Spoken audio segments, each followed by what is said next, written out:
ఎట్లా ఇస్తారండి? ఇది ప్రైవేట్ ల్యాండ్, ఇది గవర్నమెంట్ ల్యాండ్ కాదు, ఇది సొంతం ప్రైవేట్ ల్యాండ్. ఇది ప్రైవేట్ ల్యాండ్ లో మేము ఉంటున్నాం. ఆయన డెవలప్మెంట్ కోసం మమ్మల్ని అడుగుతున్నాడు ఎక్వైర్ చేసుకోవడానికి. ఎలా ఇస్తారు ప్రైవేట్? ఇప్పుడు మా ఇల్లు సొంత ఇల్లు వదిలేసుకొని ఉన్నొక్క ఇల్లు వదులుకొని మేము వేరే ఎక్కడో ఉంటామంటే ఎలా ఒప్పుకుంటామండి? అండ్ ఇక్కడ పిల్లలకి కన్వీనియంట్, మొత్తం స్కూల్స్ కి కానీ మెడికల్ పరంగా కానీ అన్ని విధాలుగా కానీ కన్వీనియంట్ ఉంటుంది. ఇక్కడ వదిలేసి ఎక్కడో ఇస్తారు, మేము ఎక్కడో వెళ్తామంటే అసలు ఎందుకు ఇస్తారు? అసలు మేము ఎగ్నెస్ట్ ఉన్నాం, ఇయ్యము. ఏంటండి రోజు రాత్రి దగ్గర వారం 15 రోజుల నుంచి పిల్లలకి నిద్ర లేదు, ఇంట్లో మాకు నిద్ర లేదు, ప్రశాంతత లేదు. ఇప్పుడు ఇల్లు ఉన్న సొంతంగా ఇల్లు కట్టుకున్నాం, డబ్బు కూడబెట్టుకొని సగం డబ్బులు డౌన్ పేమెంట్ కట్టి మిగతా ఈఎంఐ తీసుకొని కట్టుకున్నాం. ఆ ఇల్లు పోతే ఈఎంఐ ఎవడు వదులుతాడా? ఈఎంఐ కట్టాల్సిందే కదా. అట్లాంటిది వదులుకుంటే ఎట్లా ప్రశాంతత ఉంటుందా మాకు? చెప్పండి. మేము కూడా చెప్పాలంటే ఆ టైంలో కాంగ్రెస్కి కూడా సపోర్ట్ చేసినాం మేము దగ్గరుండి.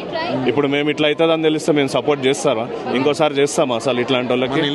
ఇల్లే పోతుంది అంటే ఇంకెందుకు చేస్తాము? 10 ఎకరాలు కాకుండా మీరు ఆ 70 ఎకరాల్లో చేసుకోవచ్చు కదా, చేసుకోవాలనుకుంటే. మరి ఏముంది ఆయన ఆలోచన విధానం వెనకాల? మనకి ఏం తెలుసు? ఏందో అసలు ప్రజాపాలన ఇంకేమన్నా. నెక్స్ట్ టైం అయితే కష్టం కాంగ్రెస్ రావడం. ఇట్లుంటే ఛాన్సే లేదు. ఇట్లా ప్రజల మీద ఇబ్బంది పెట్టుకుంటూ పోతే ఎట్లా వస్తుందండి కాంగ్రెస్? ఏం లక్షల కోట్లు అంతా లోన్లలో. ఇప్పుడు 5,000 కోట్లు కూడా లోన్ తెచ్చే కదా కడుతుంది. అదే మన ఇదేస్తున్నా. ఆ 1,00,000 కోట్లు అంగన్వాడీ ఉన్నాయి, గురుకుళ్ళు ఉన్నాయి, స్కూళ్ళు ఉన్నారు, ఎడ్యుకేషన్ పరంగా జాబులు లేవు. ఇప్పుడు ప్రజెంట్ జాబులు ఇప్పియండి, జాబులు లేవు, జాబులు ఇప్పియండి. మళ్ళీ రైతు బంధు వస్తలేదు. రైతుల కాడ కూడా మీరు లాక్కుంటున్నారు. ఏం ఉపయోగం? అన్నం పెట్టేవాడి దగ్గర నుంచి లాక్కుంటున్నారు, మళ్ళా ఉన్నోళ్ళ దగ్గర నుంచి లాక్కుంటున్నారు. అందరి దగ్గర లాక్కుంటే ఇంకేం ఉపయోగము? ఏం పాలనేది?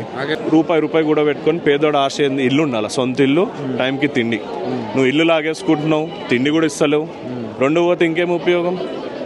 ఎట్లా బతుకుతారండి మీతో వాళ్ళు? అహింసా మార్గం. ఏం అహింసా మార్గం? ఇప్పుడు ఇది చేస్తుందంతా హింసే కదా.